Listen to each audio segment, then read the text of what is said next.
আসসালামু আলাইকুম। আপনারা শুনছেন সর্বশেষ আন্তর্জাতিক সংবাদ। শুরুতে শিরোনাম পড়ে বিস্তারিত। কিমকে হত্যা করা হলে পারমাণবিক হামলার হুঁশিয়ারি। হরমুজে ফ্রান্স ও যুক্তরাজ্যের নৌ মোতায়েনের খবরে ইরানের হুঁশিয়ারি। আবারও বাড়ল তেলের দাম। শপথ নিয়েই বিনামূল্যে বিদ্যুৎ নারী সুরক্ষা বাহিনী বানাতে আদেশ মুখ্যমন্ত্রী বিজয়ের। সর্বশেষ থাকছে যুদ্ধবিরতির মধ্যেই লেবাননে চলছে ইসরায়েলি হত্যাযজ্ঞ, নিহত আরও ৫১। এতক্ষণ শুনছেন সংবাদ শিরোনাম, এখন বিস্তারিত। তার আগে অনুরোধ থাকবে ভিডিওতে লাইক দিন এবং ভিডিও সম্পর্কে আপনার গুরুত্বপূর্ণ মতামত কমেন্ট করে জানিয়ে দিন। কিমকে হত্যা করা হলে পারমাণবিক হামলার হুঁশিয়ারি। উত্তর কোরিয়া তাদের সংবিধানে এক চাঞ্চল্যকর পরিবর্তন এনেছে। নতুন এই সংশোধনী অনুযায়ী দেশটির সর্বোচ্চ নেতা কিম জং উনকে যদি হত্যা করা হয়, তবে উত্তর কোরিয়ার পারমাণবিক বাহিনী কোনো নির্দেশ ছাড়াই স্বয়ংক্রিয়ভাবে শত্রুপক্ষের ওপর পাল্টা হামলা চালাবে। ব্রিটিশ সংবাদ মাধ্যম দ্য টেলিগ্রাফের এক প্রতিবেদনে এই তথ্য জানানো হয়েছে। প্রতিবেদনে বলা হয়েছে, চলতি বছরের শুরুতে তেহরানে মার্কিন ইসরায়েলি যৌথ সামরিক অভিযানে ইরানের সর্বোচ্চ নেতা আয়াতুল্লাহ আলী খামেনি নিহত হওয়ার পর বিশ্বজুড়ে যে উত্তেজনা তৈরি হয়েছে, মূলত তাকে কেন্দ্র করেই পিয়ংইয়ং এই কঠোর পদক্ষেপ নিয়েছে। খামেনির মৃত্যুর ঘটনাকে নিজের নিরাপত্তার জন্য বড় হুমকি হিসেবে দেখছেন কিম জং উন। গত ২২ মার্চ পিয়ংইয়ংয়ে অনুষ্ঠিত সুপ্রিম পিপলস অ্যাসেম্বলির অধিবেশনে এই সাংবিধানিক সংশোধনীটি অনুমোদন করা হয়। দক্ষিণ কোরিয়ার ন্যাশনাল ইন্টেলিজেন্স সার্ভিস NIS সম্প্রতি তাদের সরকারের শীর্ষ কর্মকর্তাদের এই বিষয়ে অবহিত করেছে। সংশোধিত সংবিধানে বলা হয়েছে, যদি বৈরী শক্তির আক্রমণের ফলে রাষ্ট্রের পারমাণবিক বাহিনীর ওপর কমান্ড অ্যান্ড কন্ট্রোল ব্যবস্থা বিপর্যস্ত হয়, তবে অবিলম্বে এবং স্বয়ংক্রিয়ভাবে একটি পারমাণবিক হামলা চালানো হবে। এর অর্থ হল, শীর্ষ নেতৃত্ব যদি কোনো কারণে সিদ্ধান্ত দেওয়ার অবস্থায় না থাকেন, তবে দেশটির সামরিক ব্যবস্থা আগে থেকেই নির্ধারিত লক্ষ্যবস্তুতে পারমাণবিক মিসাইল নিক্ষেপ করবে। এর আগে রয়টার্স জানিয়েছিল, উত্তর কোরিয়া তাদের সংবিধান থেকে দক্ষিণ কোরিয়ার সঙ্গে পুনরেকত্রীকরণ সংক্রান্ত সব শব্দ মুছে ফেলেছে এবং দক্ষিণ কোরিয়াকে তাদের প্রধান শত্রু দেশ হিসেবে সংজ্ঞায়িত করেছে। কিম জং উন স্পষ্টভাবে জানিয়ে দিয়েছেন যে এখন থেকে দুই কোরিয়া দুটি আলাদা এবং শত্রু ভাবনাপন্ন রাষ্ট্র।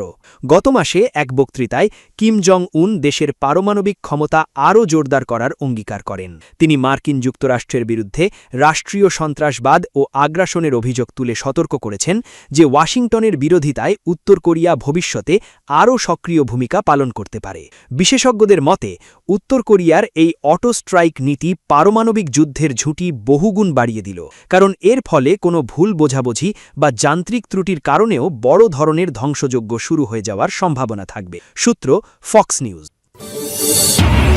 হরমুজে ফ্রান্স ও যুক্তরাজ্যের নৌ মোতায়েনের খবরে ইরানের হুঁশিয়ারি। হরমুজ প্রণালীতে নৌ চলাচল সুরক্ষার অজুহাতে ফ্রান্স বা যুক্তরাজ্য কোনো সামরিক মোতায়েন করলে তা এই কৌশলগত জলপথকে সামরিকীকরণে সামিল হবে, আর তা করলে এর জবাব দেবে তেহরান। ইরানের উপপররাষ্ট্রমন্ত্রী কাজেম গরিবাবাদি এই হুঁশিয়ারি দিয়েছেন। রোববার ইরানের রাষ্ট্রীয় টেলিভিশনের বরাতে এই তথ্য জানা গেছে। গরিবাবাদি বলেন, সামরিক শক্তি প্রদর্শনের মাধ্যমে সামুদ্রিক নিরাপত্তা নিশ্চিত করা যায় না, বিশেষ করে যেসব পক্ষ নিজেরাই সমস্যার অংশ। এছাড়াও তিনি বলেন, হরমুজ প্রণালী একটি সংবেদনশীল আঞ্চলিক জলপথ। এটি অঞ্চলের বাইরের শক্তিগুলোর যৌথ সম্পত্তি নয়। তবে ফরাসি প্রেসিডেন্ট এমানুয়েল মাখঁ কেনিয়ায় এক সংবাদ সম্মেলনে বলেছেন, ফ্রান্স কখনোই হরমুজ প্রণালীতে যুদ্ধজাহাজ পাঠানোর কথা ভাবেনি, বরং ইরানের সঙ্গে সমন্বয় করে একটি সামুদ্রিক নিরাপত্তা ব্যবস্থা গঠনের পক্ষে প্যারিস। এর আগে চলতি সপ্তাহে ফরাসি সশস্ত্র বাহিনী জানায়, ভবিষ্যৎ সম্ভাব্য মিশনের প্রস্তুতি হিসেবে একটি কেরিয়ার স্ট্রাইক গ্রুপ লোহিত সাগরের দিকে অগ্রসর হচ্ছে।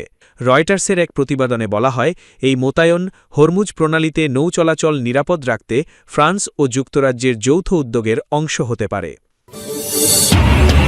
আবারও বাড়ল তেলের দাম। মধ্যপ্রাচ্যে আবারও যুদ্ধ পরিস্থিতি ঘনীভূত হওয়ার আশঙ্কায় আন্তর্জাতিক বাজারে তেলের দাম হঠাৎ করেই বেড়ে গেছে। ইরানকে ঘিরে ইসরায়েল ও যুক্তরাষ্ট্রের কঠোর অবস্থানের কারণে জ্বালানি সরবরাহে নতুন সংকটের শঙ্কা তৈরি হয়েছে।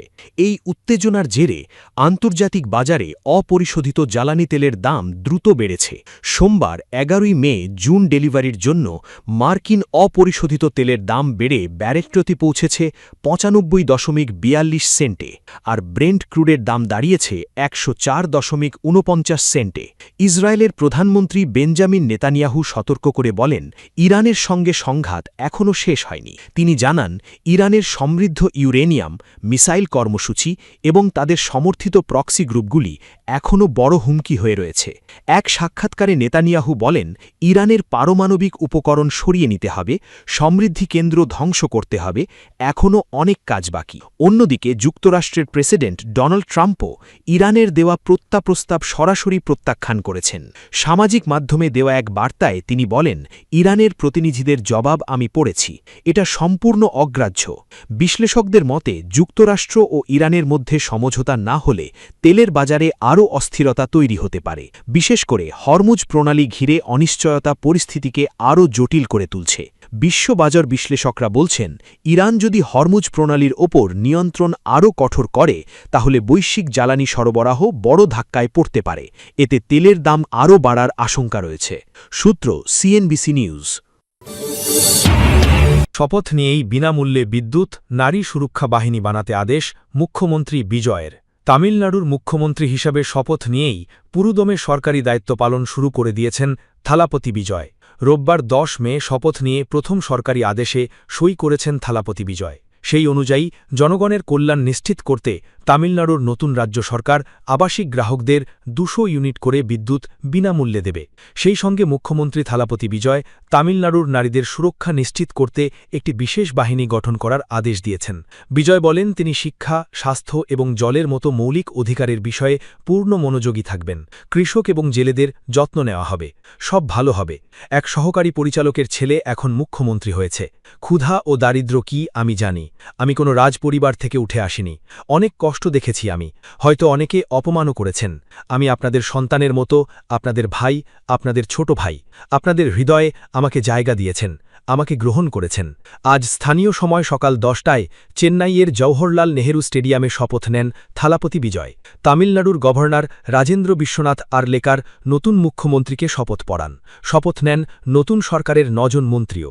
অনুষ্ঠানে উপস্থিত ছিলেন ভারতীয় জাতীয় কংগ্রেসের রাজনীতিবিদ ও লোকসভার বিরোধী দলের নেতা রাহুল গান্ধী। ভারতীয় জনতা পার্টির স্থানীয় পর্যায়ের শীর্ষ নেতারাও এসেছিলেন। তামিলনাড়ুর ২৩৪ আসনের বিধানসভায় সরকার গঠনের জন্য প্রয়োজন ছিল ১১৮টি আসন। গত শুক্রবার পর্যন্ত থালাপতি বিজয়ের রাজনৈতিক দল তামিলাগা ভেত্রি কাজাগামের সমর্থন ১১৬ আসনে আটকে ছিল। এই কারণে গভর্নর সরকার গঠনের আহ্বান জানাননি। কয়েকদিনের নাট্যকতার পর ভারতীয় জাতীয় কংগ্রেস সহ কয়েকটি রাজনৈতিক দলের সমর্থনে ১২০ আসন নিশ্চিত করে জোট সরকার গড়েছে টিভিকে। মুখ্যমন্ত্রী হয়েছেন থালাপতি। তামিলনাড়ুর প্রথমবার রাজনৈতিক ইতিহাসে কয়েকটি দল মিলে জোট সরকার গঠন করল। যুদ্ধবিরতির মধ্যেই লেবাননে চলছে ইসরায়েলি হত্যাযজ্ঞ, নিহত আরও ৫১ জন। লেবাননে চলমান যুদ্ধবিরতির মধ্যেই ইসরায়েলি হামলায় গত ২৪ ঘণ্টায় দেশটিতে অন্তত ৫১ জন নিহত হয়েছেন। নিহতদের মধ্যে ২ জন চিকিৎসা কর্মীও রয়েছেন। খবর আল জাজিরার। লেবাননের স্বাস্থ্য মন্ত্রণালয় এ তথ্য নিশ্চিত করে বলেছে, আন্তর্জাতিক আইন ও মানবিক নীতিমালা লঙ্ঘন করে চিকিৎসা সেবার সঙ্গে যুক্ত ব্যক্তিদেরও হামলার লক্ষ্যবস্তু করা হচ্ছে। স্বাস্থ্য মন্ত্রণালয়ের বিবৃতিতে আরও বলা হয়, বিনদ জাবেইল জেলার কালাউইয়া ও তিবনিন এলাকায় স্বাস্থ্য কর্তৃপক্ষের ২টি স্থাপনায় পৃথক হামলা চালানো হয়েছে। অবশ্য যুক্তরাষ্ট্রের মধ্যস্থতায় হওয়া যুদ্ধবিরতির পর এখন তৃতীয় সপ্তাহ অতিবাহিত হতে চলেছে। লেবাননের স্বাস্থ্য মন্ত্রণালয়ের তথ্য অনুযায়ী গত ২ মার্চ থেকে ইসরায়েল নতুন সামরিক অভিযান শুরু করার পর দেশটিতে এখনও পর্যন্ত ২৮৪৬ জন নিহত হয়েছেন। জাতিসংঘ জানিয়েছে, ওই সময়ের পর থেকে ১৩০টিরও বেশি ইসরায়েলি হামলায় অন্তত ১০৩ জন লেবানিজ চিকিৎসা কর্মী নিহত হয়েছেন এবং ২৩০ জন আহত হয়েছেন। দক্ষিণ লেবাননের টায়ার শহরের সিভিল ডিফেন্স প্রধান আলী সাফিউদ্দিন আল জাজিরাকে বলেন, প্রতিটি সেকেন্ড, প্রতিটি দিন আমরা হুমকির মধ্যে মধ্যে আছি আমরা প্রতিনিয়ত ভাবি বেঁচে থাকব নাকি মারা যাব এখানে কাজ করতে এসে যেন আমরা আগেই জীবন ছেড়ে দিয়েছি এত মানুষ হারিয়েছি যে মনে হয় আমরাও যেন আর বেঁচে নেই টায়ের থেকে আল জাজিরার প্রতিবেদক উবাইদা হিট্টো বলেন আন্তর্জাতিক মানবিক আইন স্পষ্টভাবে বলা আছে যে সশস্ত্র সংঘাতে চিকিৎসা কর্মী ও উদ্ধারকর্মীদের সুরক্ষা দিতে হবে কিন্তু এই যুদ্ধ ফ্রন্টে প্রশ্ন হল আরেকটি হামলা হবে কিনা তা নয় বরং হামলার পর সাহায্যের আহ্বানে সাড়া দিতে মতো কতজন মানুষ অবশিষ্ট থাকবে গাজা ও লেবানন দুই জায়গাতেই কাজ করা যুদ্ধ সার্জন ও মানবিক সহায়তা কর্মী ডাক্তার তাহের মোহাম্মদ বলেন ইসরায়েলের কর্মকাণ্ডে তিনি দুই অঞ্চলের মধ্যে মিল খুঁজে পেয়েছেন তিনি বলেন গাজায় আমরা নিয়মিত সহকর্মীদের মরদেহ হাসপাতালে আসতে দেখেছি আমার সহকর্মী নার্স মেডিকেল শিক্ষার্থীদের ইসরায়েলি হামলায় নিহত হতে দেখেছি লেবাননেও চিকিৎসা কর্মীদের লক্ষ্যবস্তু করার একই নীতি দেখা যাচ্ছে